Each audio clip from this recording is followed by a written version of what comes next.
Ak sa ti stalo, že po pár mesiacoch cvičenia vo fitku už prestávaš vidieť výsledky a možno sa neposúvaš v tých váhach a v tých výkonoch tak ako na začiatku, keď si začal, dneska ti poviem 4 dôvody, prečo to tak môže byť. Ale prečo je vlastne dôležité posúvať svoje výkony vo fitku? Tak ide hlavne o adaptáciu organizmu, čo znamená, že tým, že je telo vystavované nejakému bremenu alebo nejakej záťaži, ktoré musí dvíhať, tak je nútené, alebo teda to je princíp toho cvičenia, že je nútené si tvoriť tú svalovú hmotu, pretože telo si myslí, že, alebo teda tvoj organizmus to vníma tak, že potrebuje dvíhať takéto ťažké váhy, alebo relatívne ťažké váhy, čiže si buduje svalovú hmotu, aby bol na to na budúce pripravený. Alebo teda aby to telo bolo na budúce pripravené, že tie váhy bude dvíhať znova a znova.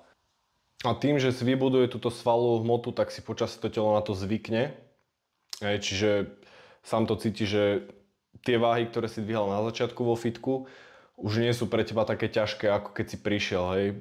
Klasika po prvých dvoch tréningoch, hej, taká svalovica ako nikdy. A teraz, keby si s tým vlastne začal cvičiť, tak je to proste pre teba nič, hej, predtým si dal možno 10 opakovaní a teraz by si dal s tým aj 50 opakovaní, hej, aby si niečo cítil. Čiže ide o to, že to telo si začne zvykať tým, že si vytvorí tú svalovú hmotu, lebo je nútené. A teda tá váha, ktorou si cvičil na začiatku, by už teraz nevytvárala dostatočný stimulus na to, alebo teda ten podnet by nedávala taký tomu organizmu, aby si začala budovať ďalšiu a ďalšiu hmotu, hej, lebo už to proste nie je pre to telo také ťažké ako na začiatku. No a tu sa dostávame k tým 4 problémom, ktorým väčšinou ľudia čelia pri tom zlepšovaní v tom cvičení. S tým, že prvé sú tie newbie gains, alebo teda v preklade ako keby newbie začiatočník a gains také tie zisky. Takéto naberanie zo začiatku alebo také tie rýchle výsledky, ktoré vidí začiatočník, keď príde do fitka. Že klasika, spravíš možno 4, 5, 6 tréningov a fakt, že vidíš z tréningu na tréning, že tá váha sa rýchlo posúva alebo tie opakovania. Rýchlo sa adaptuje to telo, hej, že vidíš, že dokážeš sa rýchlo posúvať v tých váhach. A toto obdobie tých newbie gains, alebo teda tých začiatočných, takých tých prvotných získaných svalov, by som povedal, že trvá 6 až 12 mesiacov. Do toho roka vidí teda človek také tie najväčšie zmeny na sebe. Čiže ten prvý rok je taký kritický, kedy ten človek v podstate ani nemusí nič riešiť v rámci toho tréningu alebo nejakého toho systému, toho cvičenia, že v podstate stačí, aj keď odcvičí nejaké minimum a uvidí tam nejaký ten progres, keď možno nie je nejaký dramatický, ja neviem, ak by potreboval schudnúť alebo niečo, alebo nejako vyformovať postavu, ale tak bude tam proste vidno, hej, že z tréningu na tréning je akože silnejší.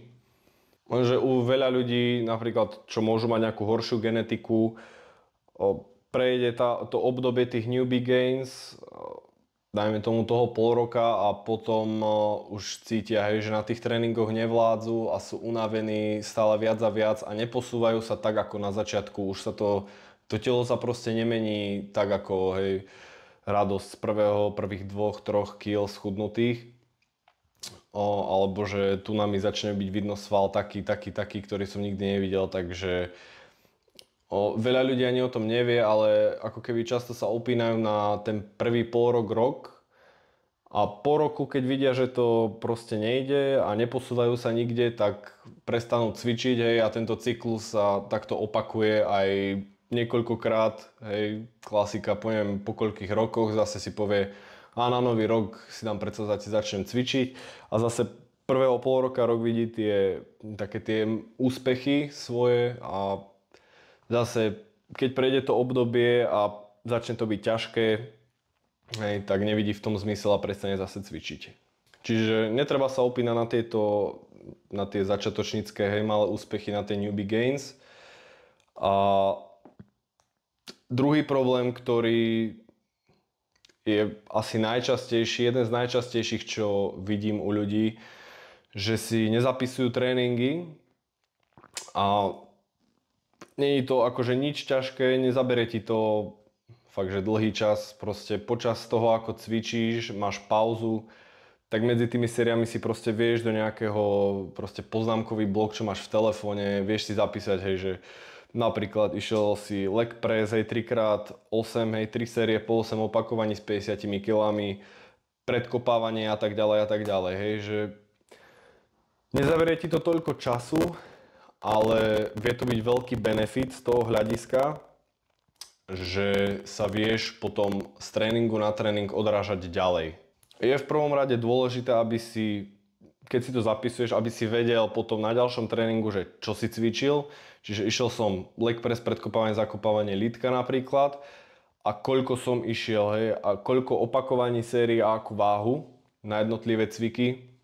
S tým, že pozriem si, OK, minule som cvičil 3x8 s 50 kilami, tak dneska pôjdem 3x9 s 50 kilami. Alebo pôjdem 3x8, ale s 51 kilami, hej. Alebo aké máš kotúče v posilke, 52,5 kilami, hej.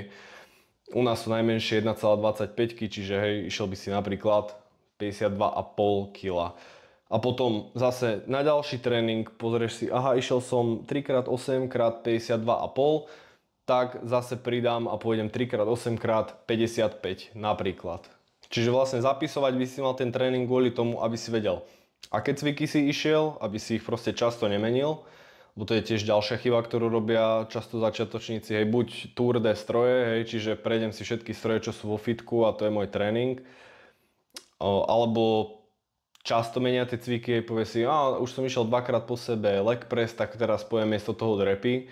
Akože na začiatku to nemusí byť nejaký problém, hej, ale už počasie je dobré, keď dostaneme sa k tomu, keď tie cviky striedaš pravidelne, ale nie tak, aby to bolo, hej, každý druhý tréning napríklad.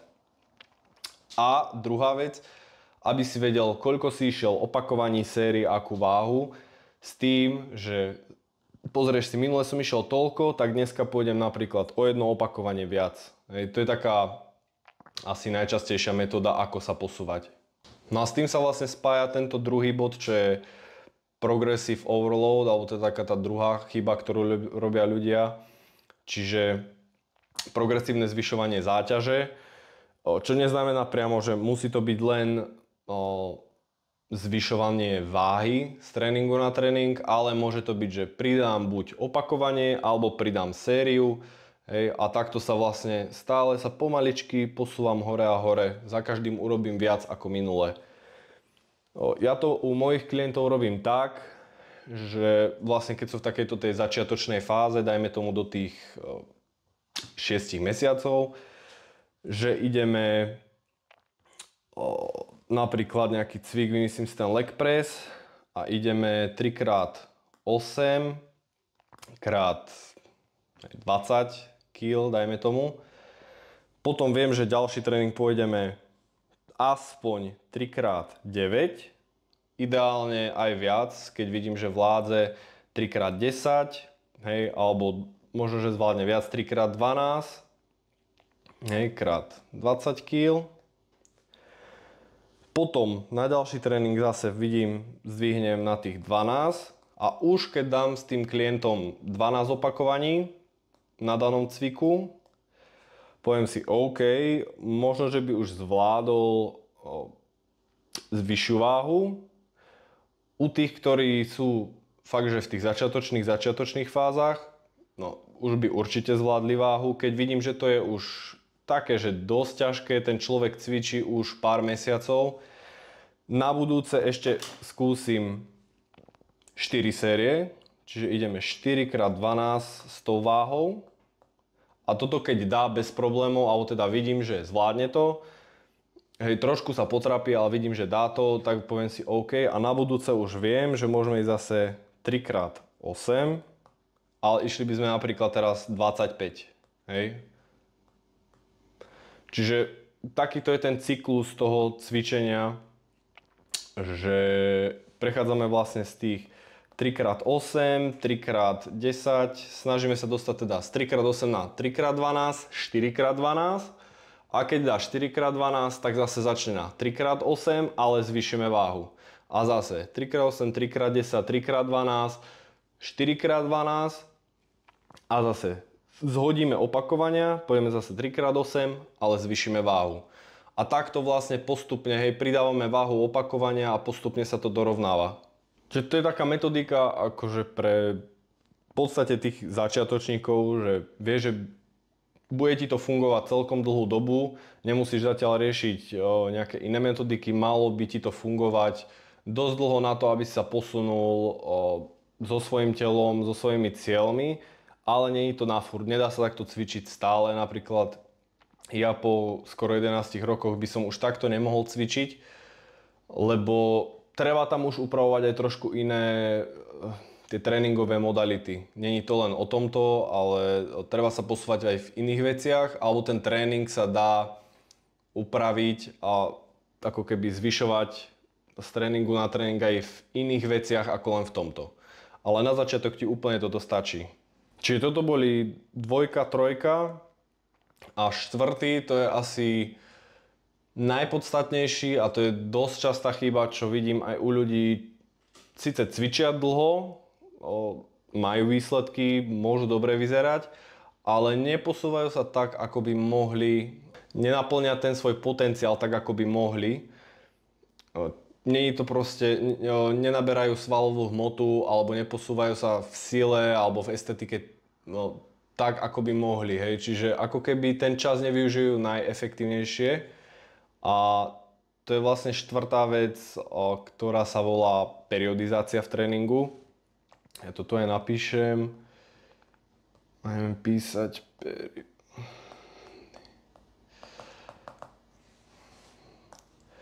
A čo to vlastne znamená tento koncept? Príde mi, že v zahraničí je to proste normálne a všetci o tom vedia, ale tu akože v našich končinách sa málo o tom hovorí. A v podstate ide o to, že už keď prejdeš z tejto newbie gains, z tých začiatočníckých rýchlych získaných svalov, keď prejdeš cez tú fázu, tak už sa ti proste nedá v kúse pridávať, alebo teda každý týždeň proste navyšovať tú váhu alebo tie opakovania, lebo proste tvoje telo akumuluje takú tú systémovú únavu, tak sa tomu hovorí, čiže počasie už proste to bude dosť na to telo a veľa ľudí aj cíti, že no, potrebujem si dať akože oddych od cvičenia a tak. A je to úplne normálne. Na to je tá periodizácia, ktorá v podstate po 4 až 6 týždňoch väčšinou u začiatočníkov, alebo teda keď je to od toho pol roka do tých 12 mesiacov, už to začínam praktikovať. Vidím, že tí ľudia už sú zničení, už to nie je na tých tréningoch také, ako bolo. Tak po 4 týždňoch, kedy navyšujeme buď opakovania, série alebo tú váhu, si dáme jeden týždeň taký oddychový, ja to tak volám, hej, v angličtine je to deload week, čiže deload a v podstate ide o to, že odcvičíš si tie 4 až 6 týždňov, dajme tomu, že 4 až 5 týždňov, lebo ten 6. už by som dal deload, takže pridávaš s tým, že ten prvý, druhý týždeň nie sú až také ťažké, sú ťažké, ale nie je to úplne tvoje maximum, čo by si mohol do toho cvičenia dať. Ideš, dajme tomu na 70-80%. Postupne 3., 4., 5. týždeň navyšuješ tú intenzitu, že ten 5. týždeň ideš úplne bomby, ideš do zničenia a ten 6. týždeň si dáš proste oddych. Viem, že niektorí ľudia to robia aj tak, že ten 6. týždeň napríklad vôbec nejdú do fitka. Nie som úplne zastanca toho, viem, že robí sa to aj tak, niektorí si dajú napríklad iba polovicu tréningov, ktoré idú, čiže keď chodím 4 krát za týždeň do fitka, tak pôjdu iba 2 krát. Ja to robím osobne tak s ľuďmi, že ideme polovičné, alebo teda polovicu sérií a polovicu opakovaní s tou istou váhou, ako sme išli. Čiže keď som išiel napríklad na tom leg presse s niekým, vymyslím si 3x12 so 100 kg, tak by sme išli polovicu z 3, dajme tomu, že 2 série, nejakých 8 opakovaní alebo 6 a tak, aby to proste nebolo pre toho človeka nejaké náročné, hej. Kľudne aj menej, hej. Keď som išiel napríklad s tým človekom 12 opakovaní, tak by sme išli 6, hej, tú polovicu z toho. Čiže ten človek povie, že je to ťažké, ale není taký zadýchčaný ani není unavený. Vie to proste zregenerovať, to telo dostane len taký ten podnet, že OK, zodvihlo zase tú váhu, ale nejde do žiadneho zničenia ani do žiadneho maxima. A tam je vlastne ten rozdiel potom v tej periodizácii. Väčšina ľudí cvičí tak, že stále ide, ako keby väčšina ani nejde, že bomby, že by išli do nejakého svojho maxima a potom ten ich progres vo fitku vyzerá asi ako na tomto grafe, že na začiatku vidí, hej, že posúva sa, ale ako proste plynie ten čas, tak už ten progres není až niekedy ako keby sa až vracia naspäť, že je tá váha pre ňoho ťažká a musí si ubrať, aby akože efektívne v jeho hlave efektívne odcvičil. S tým, že robíme ten deload, alebo teda máme tú periodizáciu, že ten 6. týždeň deloadový, oddychový týždeň, tak postupne vlastne zvyšujeme, prídeme na ten 5. týždeň, kde je nejaká tá špička a potom uberieme, hej, a môžeš si to predstaviť, ako keby ten výkon trošku poklesne, hej, na chvíľu. Ale máme novú základňu a zase sa odrážame od iného základu a zase pridávame, ide to hore a zase dosiahneme nejakú špičku a zase na chvíľu ako keby uberieme. Ale zase máme nový základ, od ktorého sa odrážame a takto vieš vlastne dlhodobo, je to taký ten kľúč k tomu dlhodobému posúvaniu sa vo váhach a celkovo v tom fitness, či už sú to nejaké estetické ciele, silové, svalové, hej, to je jedno, ale v podstate v každom, aj v športoch, či už je to plávanie, ja neviem, plávanie je taký najlepší príklad, lebo hej, to je zase kondičný šport, ale proste nemôžeš ísť stále na maximum, lebo to telo to proste nezvládne. Hej. Nevravím, keď niekto berie podporné látky, ale proste naturál to nedokáže zregenerovať dlhodobo. Že potrebuje to telo nejaký trošku oddych a zase potom naberá, má zase novú špičku, trošku to klesne a zase máme novú základňu, od ktorej sa odrážame a takto postupne sa dá ako keby udržateľne cvičiť s tým, že robíš progres a vidíš tie výsledky.